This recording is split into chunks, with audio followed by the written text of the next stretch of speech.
परंतु समग्र देश में किसानों की आत्महत्या में आंध्र प्रदेश तीसरे नंबर पर है। जगन मोहन जी, आपको शर्म आनी चाहिए।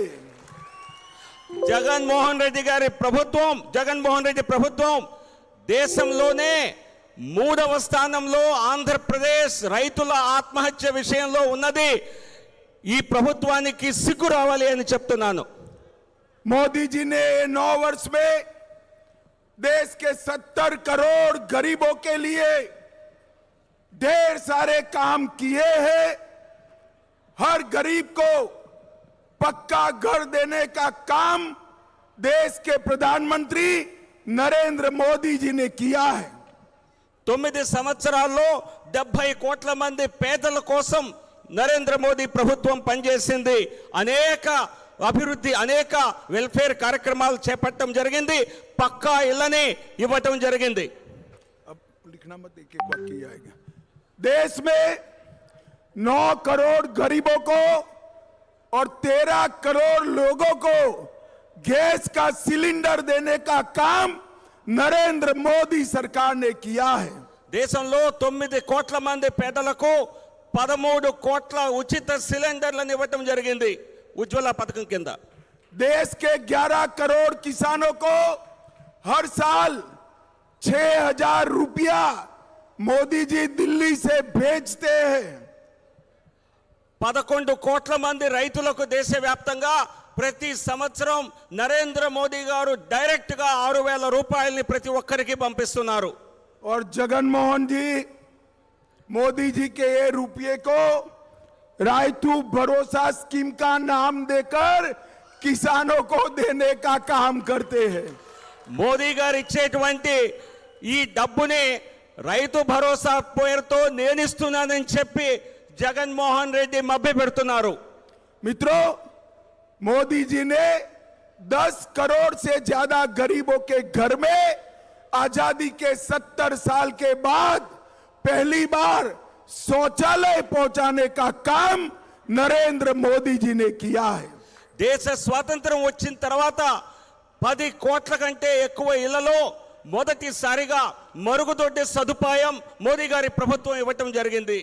देश के हर गरीब के घर में बिजली पहुंचाने का काम भारतीय जनता पार्टी की नरेंद्र मोदी सरकार ने किया है। ప్రతి పేదవాడి ఇంటికి కూడా విద్యుత్ సదుపాయం ఉండేలా, ప్రతి ఒక్కరికి కరెంటు సదుపాయం ఉండేలా మోదీ గారి ప్రభుత్వం చేసింది। मित्रों, मोदी जी ने देश के 70 करोड़ गरीबों को कोरोना आया तब से और अब हमेशा के लिए प्रति व्यक्ति प्रति माह 5 किलो चावल फ्री ऑफ कॉस्ट भेजने का काम नरेंद्र मोदी जी ने किया है। కరోనా వచ్చిన దగ్గర నుంచి 80 కోట్ల మంది ప్రజలకి, పేదలకి ప్రతి నెల ప్రతి వ్యక్తికి 5 కిలోల చొప్పున ఉచిత బియ్యాన్ని ఇవ్వటం జరుగుతోంది। जगन बाबू चावल पर भी अपनी फोटो चमकाकर गरीबों को ऐसा संदेश डालते हैं। मैं आंध्र के गरीबों को कहना आया हूं कि गरीबों के लिए चावल नरेंद्र मोदी जी भेज रहे हैं।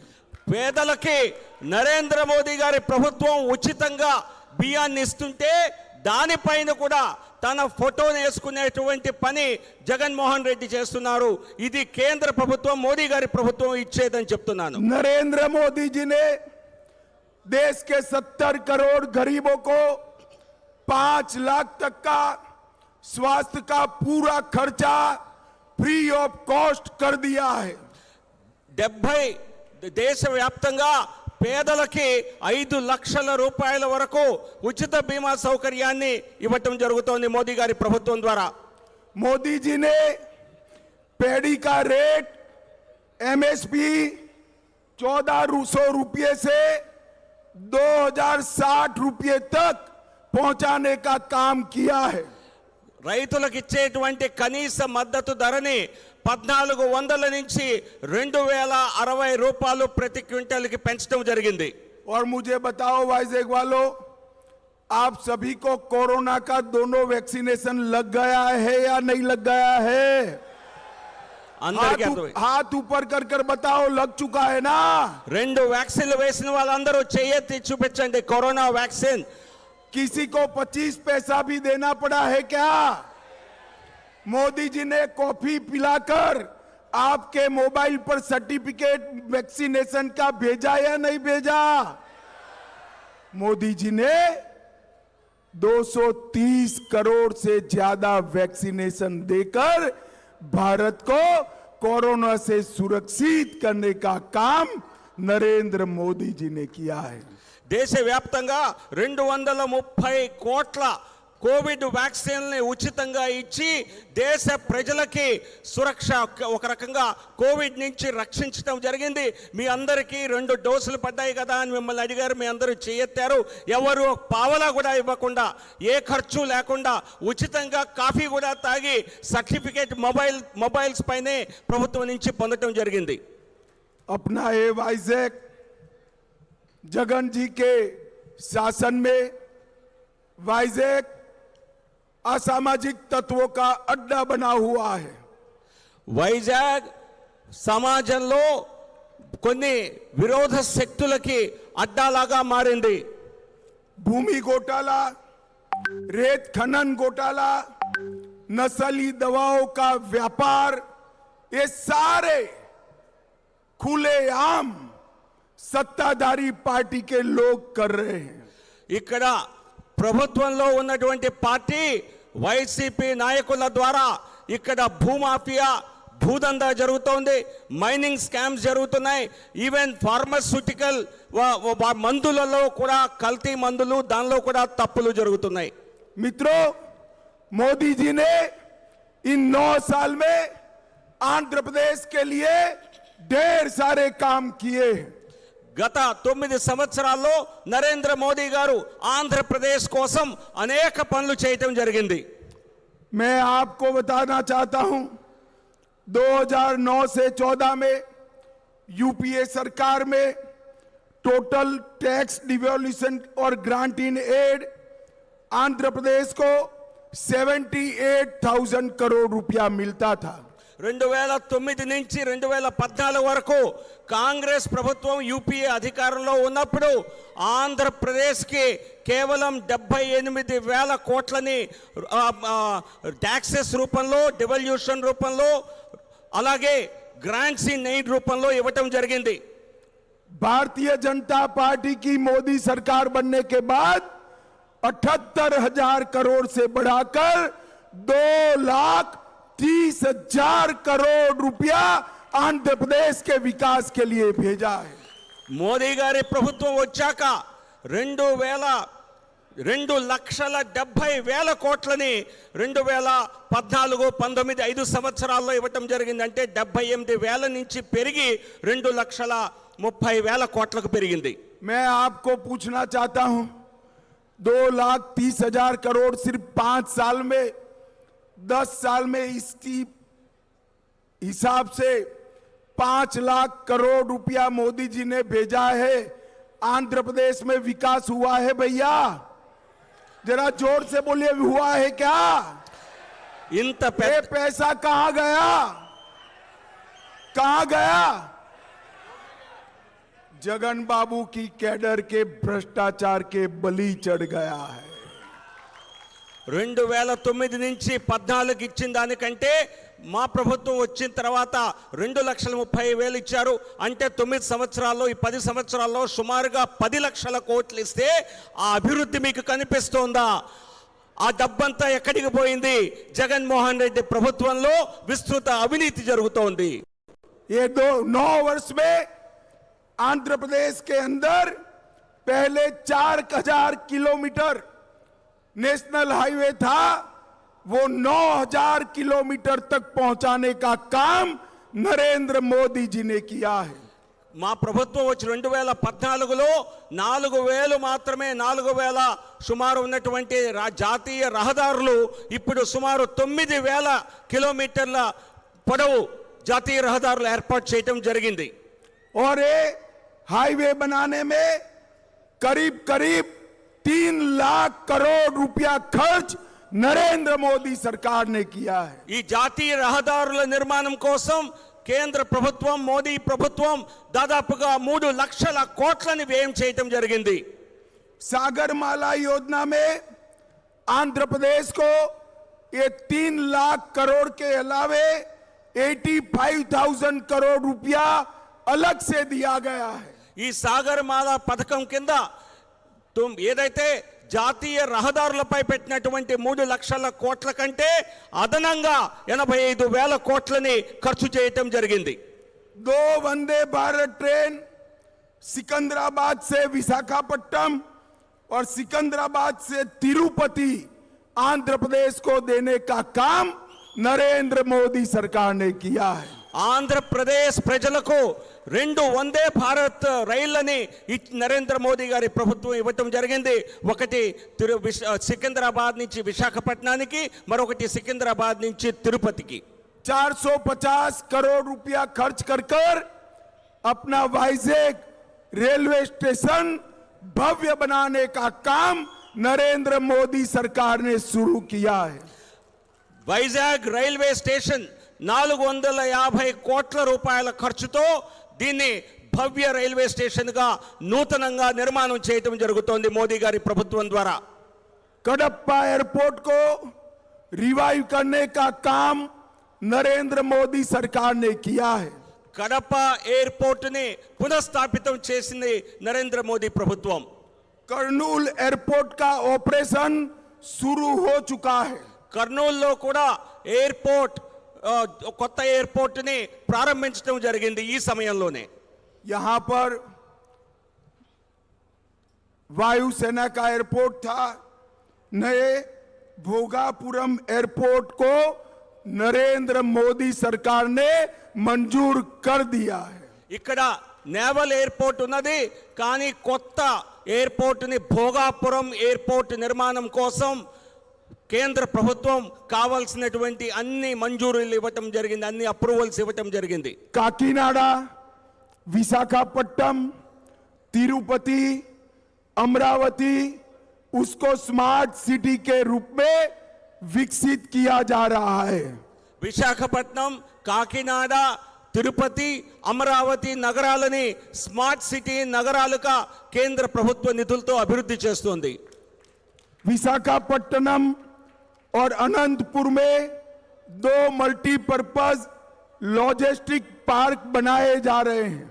విశాఖపట్నంలో, అనంతపురంలో కేంద్ర ప్రభుత్వం ద్వారా 2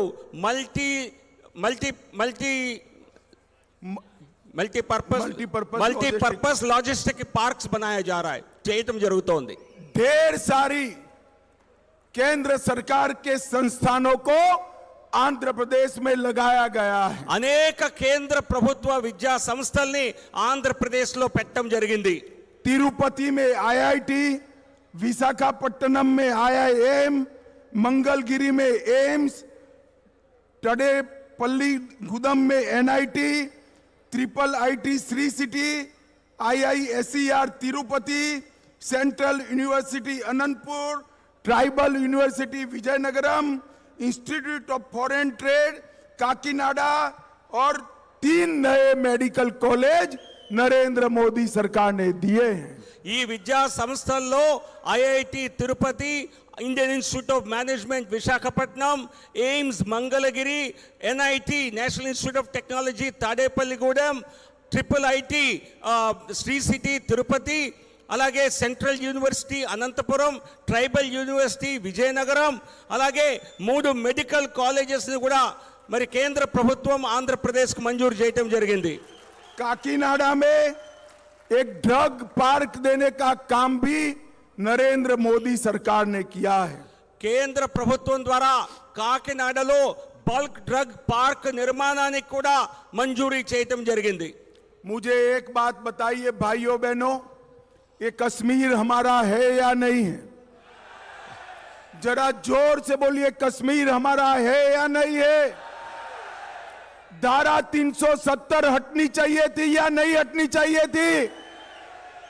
ये राहुल बाबा कहते हैं धारा 370 मत हटाओ, वरना कश्मीर में खून की नदियां बह जाएगी। राहुल बाबा, मोदी जी ने धारा 370 हटा भी दी। खून की नदियां छोड़ो, किसी की कंकर चलाने की हिम्मत नहीं हुई है, कंकर चलाने की। मोदी जी ने देश को आगे बढ़ाने का काम किया है। मोदी जी ने नया पार्लियामेंट का भवन बनाने का काम किया है और नए पार्लियामेंट के भवन में हमारा सभ्यता का प्रतीक सेंगोल को प्रस्थापित कर हमारे इतिहास और सभ्यता को जीवन करने का काम किया है। कश्मीर मोदी जी 2024 में निश्चित रूप से 300 सीटों के साथ जीतने वाले हैं। కశ్మీర్ మనదా కాదా అని అడిగారు, మీరందరూ అవునని సమాధానం చెప్పారు. ఆర్టికల్ 370ని 370 తీయాలా వద్దా? కేంద్ర ప్రభుత్వం నరేంద్ర మోదీ గారు సాహసం చేసి ఆర్టికల్ 370ని తీసేశారు. అప్పుడు కాంగ్రెస్ నాయకుడు రాహుల్ గాంధీ అక్కడ కాశ్మీర్లో ఆర్టికల్ 370 తీస్తే అక్కడ రక్తం ఏరులై పారుతుంది అని చెప్పి వ్యాఖ్యలు చేయటం జరిగింది. ఈ వ్యాఖ్యలు తప్పని రుజువయ్యాయి. అక్కడ రక్తం కాదు కదా, అక్కడ ఎటువంటి అరాచకత్వం కూడా చేయటానికి ఎవరు సాహసించలేదు. నరేంద్ర మోదీ గారి ప్రభుత్వం మళ్ళీ 300 సీట్లతో గెలిచి అధికారంలోకి రావటం తథ్యం. मित्रों, मगर मैं आपको अपील करने आया हूं। మిమ్మల్ని అందరినీ అభ్యర్థించడానికి నేను వచ్చాను. मोदी जी प्रधानमंत्री तो बनने वाले हैं, मगर 24 में आंध्र प्रदेश से 20 से ज्यादा सांसदों के समर्थन में प्रधानमंत्री बने। इसके लिए आंध्र प्रदेश की जनता का आशीर्वाद चाहिए। మిమ్మల్ని ఈరోజు అభ్యర్థించడానికి వచ్చాను. మోదీ గారు మళ్ళీ 300 సీట్లతో ప్రధాని అవటం తథ్యం. కానీ అందులో ఆంధ్రప్రదేశ్ నుంచి 25లోనూ 20 పార్లమెంటు సీట్లలో గెలిపించి మోదీ గారికి 300కు పైగా వచ్చేలా చేయాలి అని మిమ్మల్ని అందరినీ అడుగుతున్నాను. आप मुझे बताओ, 24 में मोदी जी को प्रधानमंत्री बनाओगे? जोर से बोलिए, बनाओगे? भाजपा एनडीए का समर्थन करोगे? तो मेरे साथ दोनों हाथ उठाइए, विजय के संकल्प की मुट्ठी बींचिए और प्रचंड आवाज से बोलिए, भारत माता की, भारत माता की जय, भारत माता की जय. वंदे वंदे वंदे। नमस्कार.